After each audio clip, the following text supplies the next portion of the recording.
लो विद्यार्थियों, मैं अरविंद कुमार स्वागत करता हूं आपके अपने YouTube चैनल सक्सेस मंत्रा बाय भव्य अगस्त्यम में। विद्यार्थियों, आज जीएस की पाठशाला का सीरीज का हम लोग तीसरा भाग देख रहे हैं और इसमें हम लोग जीएस के टॉप 20 महत्वपूर्ण क्वेश्चनों को सॉल्व करेंगे। ये क्वेश्चन आपके आगामी एग्जाम के लिए बहुत ही महत्वपूर्ण होने वाले हैं। दोस्तों, वीडियो के अंत में आप वीडियो को लाइक और कमेंट जरूर किया कीजिए। चलिए चलते हैं, पहला क्वेश्चन देख लेते हैं। पहला क्वेश्चन है, जब बर्फ पिघलती है तब क्या होता है? तो कौन सी कंडीशन बनती है आपको यह बताना है। ऑप्शन ए है आयतन बढ़ जाता है, ऑप्शन बी है आयतन कम हो जाता है, ऑप्शन सी है द्रव्यमान बढ़ता है, ऑप्शन डी है द्रव्यमान घटता है। तो आपको सही आंसर बताना है इसका कि जब बर्फ पिघलती है तब क्या होता है। तो विद्यार्थियों, इसका आंसर लगा लीजिए। ऑप्शन बी इसका सही आंसर है, आयतन कम होता है। जब बर्फ पिघलती है तो जब बर्फ पिघलकर पानी में बदलती है और बर्फ का घनत्व पानी से कम होता है, इसलिए उसका आयतन भी कम हो जाता है। आपको ये याद रखना है। क्वेश्चन नंबर दूसरा देख लेते हैं। क्वेश्चन नंबर दूसरा है, सर्वाधिक लवणता किस सागर में पाई जाती है? आपको बताना है, ये चार ऑप्शन है आपके सामने कि सर्वाधिक लवणता जो है वो किस सागर में पाई जाती है। ऑप्शन ए है मृत सागर, जिसे डैश सी बोलते हैं, दूसरा है लाल सागर रेड सी, तीसरा है हिंद महासागर और चौथा है अरब सागर। तो इसका सही आंसर दोस्तों लगा लीजिए। इसका सही आंसर होगा ऑप्शन ए मृत सागर डेथ सी। आपको हम बता दें कि अगर आपसे सर्वाधिक लवणीय झील पूछे तो टर्की की बान झील है। टर्की की बान झील है। सबसे लवणीय अगर पूछे, सबसे खारी झील पूछे तो टर्की की बान झील है और फिर इसके बाद दूसरा स्थान आता है मृत सागर का। चलिए क्वेश्चन नंबर तीसरे पे चलते हैं। क्वेश्चन नंबर तीसरा है, उसके पहले जो विद्यार्थी पहली बार हमारे चैनल पर विजिट कर रहे हैं वो चैनल को सब्सक्राइब कर लें, साथ ही साथ बेल आइकन को दबाना ना भूलें ताकि नोटिफिकेशन आप तक सबसे पहले मिल सके आपको। आप हमारे पीडीएफ के लिए हमारे टेलीग्राम चैनल से जुड़ जाइए। टेलीग्राम चैनल का नाम है सक्सेस मंत्रा बाय भव्य अगस्त्यम। चलिए चलते हैं क्वेश्चन नंबर तीसरे की ओर। तीसरा बहुत इंपॉर्टेंट क्वेश्चन है, कंप्यूटर से रिलेटेड क्वेश्चन है। कंप्यूटर वायरस एक डैश है। तो कंप्यूटर वायरस क्या है आपको यह बताना है। ऑप्शन ए है हार्डवेयर, ऑप्शन बी है सॉफ्टवेयर, ऑप्शन सी है जीवाणु, ऑप्शन डी है फ्रीवेयर। तो आपको सही इसका आंसर बताना है कि कंप्यूटर वायरस जो है जिसके कारण कंप्यूटर करप्ट हो जाता है वो क्या है। तो ये दोस्तों एक प्रकार का सॉफ्टवेयर होता है। ऑप्शन बी इसका सही है, कंप्यूटर वायरस एक प्रकार का सॉफ्टवेयर है। रट लीजिए, यहां से ये वाला क्वेश्चन पूछा ही पूछा जाता है। क्वेश्चन नंबर 4 पे चलते हैं। क्वेश्चन नंबर 4 कह रहा है, दूध प्रोटीन के पाचन के लिए दिए गए एंजाइम्स जो है उनमें कौन उत्तरदायी है? तो दूध का जो पाचन होता है उसके पाचन के लिए इनमें से कौन सा एंजाइम जो है वो उत्तरदायी होता है? ऑप्शन देख लीजिए। ऑप्शन ए है एरेप्सिन, ऑप्शन बी है ट्रिप्सिन, ऑप्शन सी है पेप्सिन, ऑप्शन डी है रेनिन। तो दोस्तों आपको इसका सही आंसर बताना है। सही आंसर इसका है, जो एंजाइम उत्तरदायी होता है दूध के प्रोटीन के पाचन का, वो है option D rennin. Rennin enzyme जो होता है वो दूध के पाचन, प्रोटीन पाचन के लिए उत्तरदायी होता है। चलिए क्वेश्चन नंबर 5वां देख लेते हैं। क्वेश्चन नंबर 5वां कह रहा है, बुलंद दरवाजा किसके द्वारा बनवाया गया है? तो दोस्तों बुलंद दरवाजा जो है आप सभी जानते हैं, आगरा के ताजमहल के पास फतेहपुर सीकरी में बुलंद दरवाजा स्थित है। तो ये किसने बनवाया था? ऑप्शन देख लीजिए। ऑप्शन ए है हुमायूं ने, ऑप्शन बी है अकबर ने, ऑप्शन सी है बाबर ने और ऑप्शन डी है औरंगजेब ने। दोस्तों इसका सही आंसर लगा लीजिए आप। बुलंद दरवाजा जो बनवाया था वो अकबर ने बनवाया हुआ था। किसने बनवाया था? अकबर ने बनवाया था। कब बनवाया था? तो 1601 ईस्वी में। 1601 ईस्वी में बुलंद दरवाजा अकबर ने बनवाया था और इसके पूरे बनने में कितना समय लगा? तो 12 वर्ष का समय लगा। कितना वर्ष का समय लगा? तो 12 वर्ष का समय लगा। ये उत्तर प्रदेश के आगरा जिले के फतेहपुर सीकरी में स्थित है। वास्तुकला की जो हिंदू शैली है और फारसी शैली, उसका ये मिश्रण है। हिंदू और फारसी शैली का ये मिश्रण कहलाता है। आपको इतनी सारी चीजें इसमें याद रखनी है। हिंदू प्लस फारसी, इसका ये मिश्रण है। आपको ये सब याद रखना है। चलिए चलते हैं क्वेश्चन नंबर 6 की ओर। क्वेश्चन नंबर 6 कह रहा है, अलमाटी या अलमट्टी दोनों एक ही नाम है। अलमाटी या अलमट्टी जो है वो बांध किस नदी पर एक जल विद्युत परियोजना है। तो आपको एक तो ये भी बताना है कि ये किस नदी पर है, साथ ही साथ कमेंट बॉक्स में आपको ये बताना है कि अलमट्टी बांध जो है वो किस राज्य में स्थित है। ठीक है ना, नदी मैं बताता हूं, राज्य आप बताएंगे।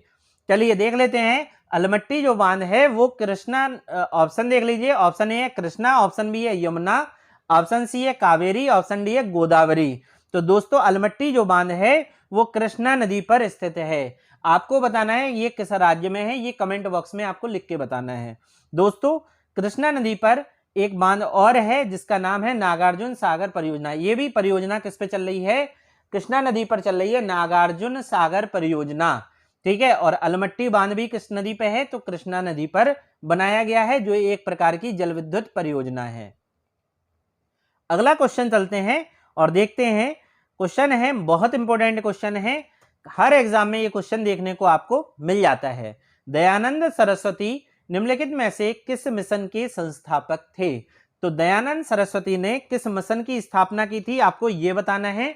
ऑप्शन ए है ब्रह्म समाज, ऑप्शन बी है चिन्मय मिशन, ऑप्शन सी है आर्य समाज और ऑप्शन डी है प्रार्थना समाज। तो दोस्तों इसका सही आंसर आप लोग लगा लीजिए। सही इसका आंसर है ऑप्शन सी आर्य समाज। दयानंद सरस्वती जी आर्य समाज के संस्थापक थे। इनके बारे में देख लेते हैं, आगे बढ़ के थोड़ा सा आगे चलते हैं और देख लेते हैं। आर्य समाज की स्थापना दयानंद सरस्वती जी ने 1875 में की थी। कभी कभी एग्जाम में यह भी पूछ लेता है कि दयानंद सरस्वती जी ने आर्य समाज की जो स्थापना की है वो किस सन में की है दोस्तों, तो आपको लगाना है इसका सही आंसर 1875 ईस्वी में। दूसरा पॉइंट इसमें देख लीजिए, उन्होंने वेदों का अनुवाद किया। उन्होंने किसका अनुवाद किया, वेदों का अनुवाद किया और सत्यार्थ प्रकाश, वेद भाष्य भूमिका और वेद भाष्य नामक 3 पुस्तकें लिखी। तीनों पुस्तकें में मोस्ट इंपोर्टेंट पुस्तक है आपकी सत्यार्थ प्रकाश। स्टार लगा लीजिए, यहां से पुस्तक बहुत ज्यादा पूछी जाती है। सत्यार्थ प्रकाश जो है मोस्ट इंपोर्टेंट है। हालांकि ये पुस्तक जो है वेद भाष्य, ये भी कई एग्जाम में पूछी गई है। अगला पॉइंट देख लीजिए, उन्होंने ये कहा है कि वेदों की ओर लौट चलो। वेदों की ओर लौटो अगर किसी ने नारा दिया है तो वो दिया है आपके दयानंद सरस्वती जी ने। इसके अलावा ऑप्शन में जो था ब्रह्म समाज, चिन्मय मिशन और आपका प्रार्थना समाज, इसके संस्थापक कौन है दोस्तों, तो ये भी देख लीजिए आप। ब्रह्म समाज के संस्थापक हैं राजा राम मोहन राय, चिन्मय मिशन के हैं चिन्मयानंद सरस्वती जी और प्रार्थना समाज के हैं आत्माराम पांडुरंग। ये आपको याद रखना है। चलिए अगले क्वेश्चन की ओर चलते हैं। अगला क्वेश्चन रेलवे में पूछा गया ये क्वेश्चन है, मोस्ट इंपोर्टेंट है। यहां पे जो हम आपको बताते चल रहे हैं ये एग्जाम में पूछे गए क्वेश्चन है, आगे भी इन्हें पूछे जाने की संभावना होती है, इसलिए हम आपकी पाठशाला में, जीएस की पाठशाला में इन्हें डालते हैं ऐसे क्वेश्चन को। तो आप इन्हें तैयार कर लीजिए। साथ ही साथ जो क्वेश्चन आपको नहीं आ रहा है उसका एक स्पेशल नोटबुक बनाइए, उन्हें उस क्वेश्चन को और आंसर को नोटबुक में नोट कीजिए और सप्ताह के अंत में एक बार फिर से इसका रिवीजन कर लीजिए। आप देखिए आपके बहुत अच्छा जीएस हो जाएगा केवल क्वेश्चन आंसर सॉल्व करने से। साथ ही साथ हम डिटेल में आपको पढ़ाते चलते हैं। डिटेल में हम आपको पढ़ा रहे हैं, कभी आपको भारत की नदियों के बारे में बताते हैं, कभी जल विद्युत परियोजनाएं बता रहे हैं, कभी दर्रे बता रहे हैं। तो उससे क्या होता है, आप डिटेल में भी पढ़िए और यहाँ पे क्वेश्चन आंसर जीएस के सॉल्व करिए। चलिए इसमें जो लिखा है, जल में हाइड्रोजन के द्रव्यमान और ऑक्सीजन के द्रव्यमान का अनुपात हमेशा होता है, तो कितना होता है, कितने रेशियो में होता है, आपको ये बताना है। जल में हाइड्रोजन का द्रव्यमान और ऑक्सीजन का द्रव्यमान का अनुपात जो है उसका रेशियो आपको बताना है। ऑप्शन देख लीजिए, ऑप्शन ए है 2:1, ऑप्शन बी है 1:2, ऑप्शन सी है 1:8 और ऑप्शन डी है 8:1। तो दोस्तों इसका सही आंसर लगा लो। इसका सही आंसर है 1:8। ऑप्शन सी सही है इसका, 1:8। ये आप याद रखिएगा। चलिए अगला क्वेश्चन है, क्वेश्चन नंबर 9 है, इंडोमिटेबल स्पिरिट। फिर से नाम सुन लीजिए, पुस्तक का नाम है, मोस्ट इंपोर्टेंट किताब है इंडोमिटेबल स्पिरिट। जो पुस्तक है उस पुस्तक किसके द्वारा लिखी गई है ये आपको बताना है। ये जो पुस्तक है इंडोमिटेबल स्पिरिट नामक पुस्तक डैश द्वारा लिखी गई है, किसके द्वारा लिखी गई है। ऑप्शन ए है दिलीप कुमार, ऑप्शन बी है तुषार गांधी, ऑप्शन सी है doctor APJ Abdul Kalam, option D है अरुंधति रॉय। तो दोस्तों इसका सही आंसर लगा लीजिए, इसका सही आंसर जो है वो है आपका doctor APJ Abdul Kalam. Doctor APJ Abdul Kalam के द्वारा ये पुस्तक लिखी गई है। दोस्तों आप सभी जानते हैं इन्हें मिसाइल मैन ऑफ इंडिया कहा जाता है। इन्हें क्या कहा जाता है? मिसाइल मैन ऑफ इंडिया कहा जाता है। इनकी एक पुस्तक और है अग्नि की उड़ान, वो भी आपको याद रखनी है। कौन सी पुस्तक है? अग्नि की उड़ान, ये भी आपको याद रखना है। इनका जो जन्म हुआ था 15 अक्टूबर 1931 में, तमिलनाडु के रामेश्वरम में इनका जन्म हुआ था, और 27 जुलाई 2015 को इनका निधन हुआ शिलांग में। यह भी आपको याद रखना है, 27 जुलाई 2015 को इनका निधन हो गया था शिलांग में। और भारत को बहुत बड़ी क्षति हुई इनके निधन के बाद। क्षति का मतलब ये मिसाइल मैन ऑफ इंडिया कहा जाता है। ये बहुत बड़े साइंटिस्ट थे, भारत के राष्ट्रपति भी रह चुके थे, इसलिए भारत के लिए बहुत दुख का दिन था 27 जुलाई 2015। अगला क्वेश्चन देख लेते हैं। अगला क्वेश्चन है क्वेश्चन नंबर 10, लोकसभा के प्रथम अध्यक्ष कौन थे? मोस्ट इंपोर्टेंट, कई बार एग्जाम में पूछा गया क्वेश्चन है, लोकसभा के प्रथम अध्यक्ष कौन थे? ऑप्शन ए है हुकुम सिंह, ऑप्शन बी है गणेश वासुदेव मावलंकर, ऑप्शन सी है नीलम संजीव रेड्डी, ऑप्शन डी है एम ए अयंगार। तो एम ए अयंगार ये थे कि नीलम संजीवा रेड्डी थी कि गणेश वासुदेव मावलंकर थे कि हुकुम सिंह थे? लोकसभा के प्रथम अध्यक्ष कह रहा है दोस्तों, तो सही आंसर लगा लो, ऑप्शन बी इसका सही है, जीवी मावलंकर इन्हें कहा जाता है शॉर्ट में। पूरा नाम है इनका गणेश वासुदेव मावलंकर। दोस्तों क्वेश्चन नंबर 11 है, प्रेस के मुक्तिदाता के रूप में किसे जाना जाता है? तो प्रेस के मुक्तिदाता के रूप में आपको बताना है किसे जाना जाता है। ऑप्शन ए है लॉर्ड मेटकाफ, ऑप्शन बी है लॉर्ड मिंटो, ऑप्शन सी है लॉर्ड कार्नवालिस, ऑप्शन डी है लॉर्ड डलहौजी। दोस्तों इसका सही आंसर आप लोग लगाइए, इसका सही आंसर है ऑप्शन ए, लॉर्ड मेटकाफ को प्रेस का मुक्तिदाता कहा जाता है। ये प्रेस का मुक्तिदाता क्यों कहा जाता है? तो उस समय वर्नाकुलर प्रेस एक्ट लगाया गया था, और इसके तहत अगर कोई समाचार पत्र अंग्रेजी भाषा को छोड़कर किसी अन्य भाषा में छापते हैं तो उस पर उसे रोका गया कि आप अदर लैंग्वेज में ये समाचार पत्र नहीं छापेंगे, केवल और केवल इंग्लिश भाषा में समाचार पत्र जो छपेंगे और वही प्रकाशित होंगे। तो उस पर उसे कहा गया वर्नाकुलर प्रेस एक्ट। तो ये लगाया गया था, इसी को हटाया गया। किसने हटाया? Lord Metcalfe. इसीलिए इन्हें प्रेस का मुक्तिदाता कहा जाता है। दोस्तों आपको हम बता दें कि भारतीय संविधान में प्रेस की स्वतंत्रता की बात कही गई है। तो प्रेस की जो स्वतंत्रता है वो कौन से आर्टिकल में है? वो है अनुच्छेद 19(1) का में। याद रखिए अनुच्छेद 19(1) का में किसकी स्वतंत्रता है? तो प्रेस की स्वतंत्रता की बात कही गई है। अगला क्वेश्चन देख लेते हैं, क्वेश्चन नंबर 12। क्वेश्चन नंबर 12 कह रहा है लावड़ी भारत के निम्न में से किस राज्य का एक लोक नृत्य है? तो लावड़ी आपको याद रखना है, लावड़ी भारत के किस राज्य का एक लोक नृत्य है। बहुत जल्दी दोस्तों हम आपके लिए लोक नृत्य और शास्त्रीय नृत्य का एक स्पेशल वीडियो बनाने वाले हैं। इसमें सारे के सारे महत्वपूर्ण लोक नृत्यों को समाहित करेंगे। आप केवल नोट्स बनाते चलिए, मैं आपसे गारंटी दिलाता हूं आपके सिलेक्शन भुवन एकेडमी और सक्सेस मंत्रा की जो टीम है, सक्सेस मंत्रा व भव्या कश्यप की जो टीम है, वो आपके सिलेक्शन में अहम भूमिका रहेगी उनकी। ऑप्शन देख लीजिए, ऑप्शन ए है महाराष्ट्र, ऑप्शन बी है गुजरात, ऑप्शन सी है आंध्र प्रदेश, ऑप्शन डी है मध्य प्रदेश। तो लावड़ी जो लोक नृत्य है वो महाराष्ट्र का लोक नृत्य है। किसका लोक नृत्य है? महाराष्ट्र का। ऑप्शन ए यहां पे सही है। क्वेश्चन नंबर 13 देख लेते हैं। क्वेश्चन नंबर 13 है कालागढ़ बांध। कालागढ़ बांध जो है वो किस नदी पर स्थित है या बनाया गया है? ऑप्शन देख लीजिए, ऑप्शन ए यमुना नदी, ऑप्शन बी है शारदा नदी, ऑप्शन सी है रामगंगा नदी, ऑप्शन सी है गंगा नदी, और ऑप्शन डी है रामगंगा नदी। दोस्तों इसका सही आंसर लगा लीजिए, कालागढ़ जो बांध है वो रामगंगा नदी पर बनाया गया है। और दोस्तों हमने आपको गंगा नदी, पहले इसके बारे में बता दें, रामगंगा नदी जो है वो गंगा की सहायक नदी है जो कन्नौज में आकर गंगा से मिलती है। आपको गंगा नदी का हम डिटेल वीडियो बहुत जल्दी डालने वाले हैं गंगा नदी तंत्र का। आपको इसमें सारी की सारी जानकारी गंगा नदी तंत्र से संबंधित आपको मिलेगी। क्वेश्चन नंबर 14 चलते हैं। क्वेश्चन नंबर 14 कह रहे हैं राष्ट्रपति की अनुपस्थिति में भारत का कार्यवाहक राष्ट्रपति कौन होता है।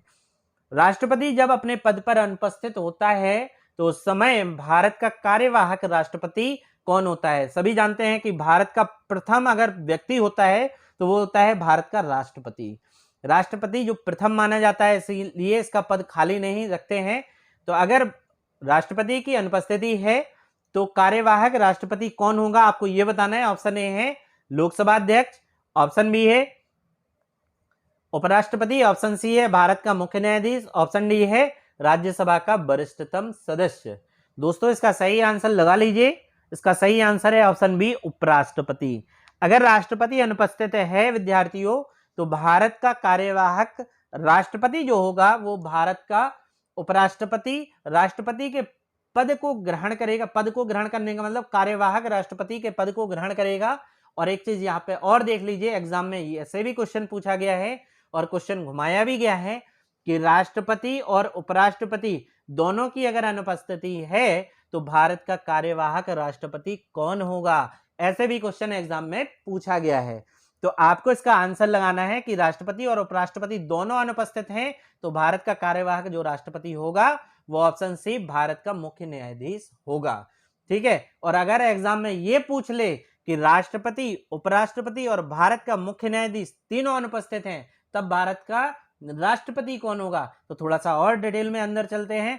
तो वहां पर भारत का कार्यवाहक जो राष्ट्रपति होगा, भारत का जो सर्वोच्च न्यायालय के वरिष्ठतम न्यायाधीश जो होंगे उन्हें राष्ट्रपति पद दे दिया जाएगा उतने समय के लिए जब तक राष्ट्रपति अनुपस्थित है। ठीक है, चारों चीजें आपको याद रखनी है। क्वेश्चन नंबर 15 पे चलते हैं। क्वेश्चन नंबर 15 कह रहा है लंदन शहर किस नदी के तट पर स्थित है। लंदन जो शहर है वो किस नदी के तट पर स्थित है। ऑप्शन देख लीजिए, पोटोमैक, ऑप्शन बी है फुहार, ऑप्शन डी है सी है थेम्स, ऑप्शन डी है टाइबर।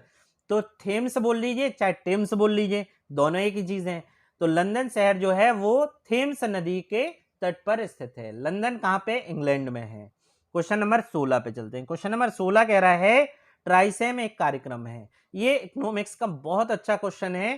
ट्राइसेम एक कार्यक्रम है। ऑप्शन ए है ग्रामीण विकास का, ऑप्शन बी है औद्योगिक विकास का, ऑप्शन सी है शहरी विकास का और ऑप्शन डी है सुरक्षा विकास का। दोस्तों इसका सही आंसर क्या होगा। ट्राइसेम के बारे में आपने नहीं पढ़ा है तो इसका डिटेल अभी हम आपको बताते हैं। पहले ट्राइसेम का आंसर देख लीजिए क्या है। तो इसका सही आंसर है ऑप्शन ए ग्रामीण विकास का एक कार्यक्रम है। ग्रामीण विकास का एक कार्यक्रम है। चलिए देख लेते हैं ट्राइसेम के बारे में होता क्या है।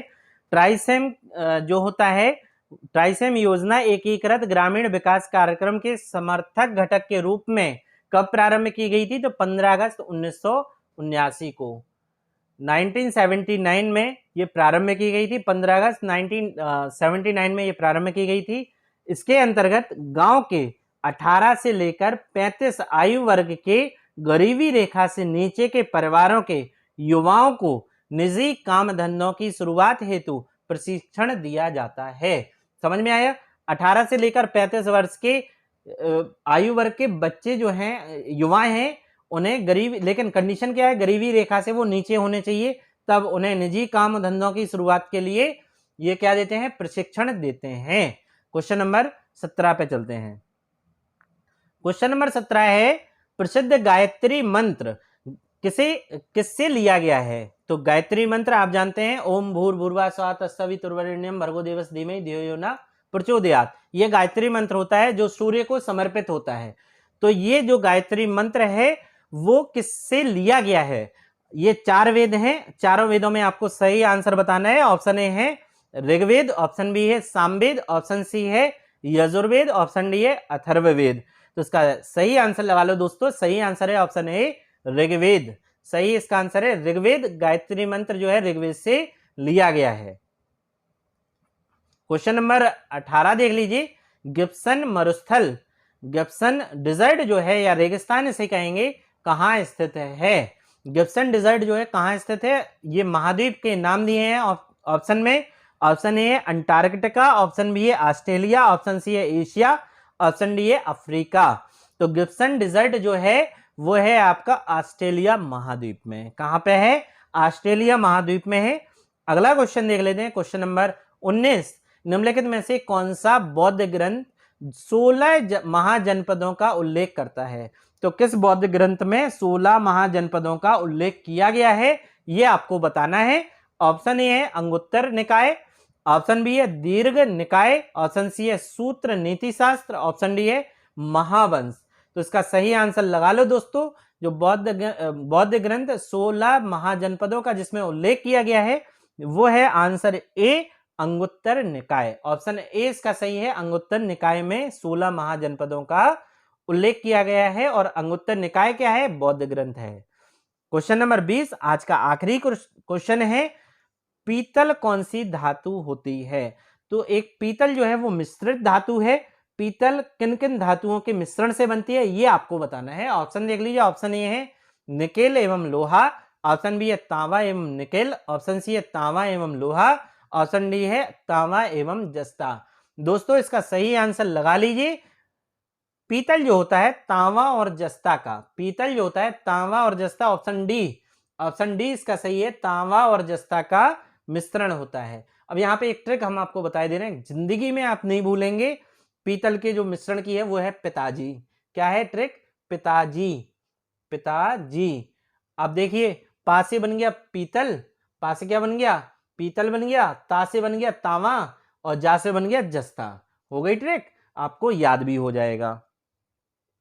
पिताजी से आपको याद रखना है, पिताजी से पीतल तांबा और जस्ता, पीतल तांबा और जस्ता। विद्यार्थियों आज मैंने जीएस की पाठशाला के टॉप 20 महत्वपूर्ण क्वेश्चनों को आपको सॉल्व कराया है। ये क्वेश्चन इतने ज़्यादा इंपॉर्टेंट थे कि आपके आगामी एग्जाम के लिए बहुत ही फायदा करेंगे। आप इसके नोट्स भी बनाते चलें, साथ ही साथ इसे हल भी करते चलें। इनके नोट्स आपके लिए तैयार हो जाएंगे तो एग्जाम में आपको बहुत फायदा देंगे। उम्मीद करता हूँ आज का लेक्चर आपको पसंद आया होगा। अगर आपको आज का लेक्चर पसंद आया है तो आप हमारे चैनल, यूट्यूब चैनल जिसका नाम है सक्सेस मंत्रा बाय भव्या कश्यप, इसे सब्सक्राइब करें, लाइक करें, कमेंट करें और ज़्यादा से ज़्यादा लोगों में शेयर करें, अपने दोस्तों में शेयर करें, अपने रिश्तेदारों में शेयर करें। धन्यवाद।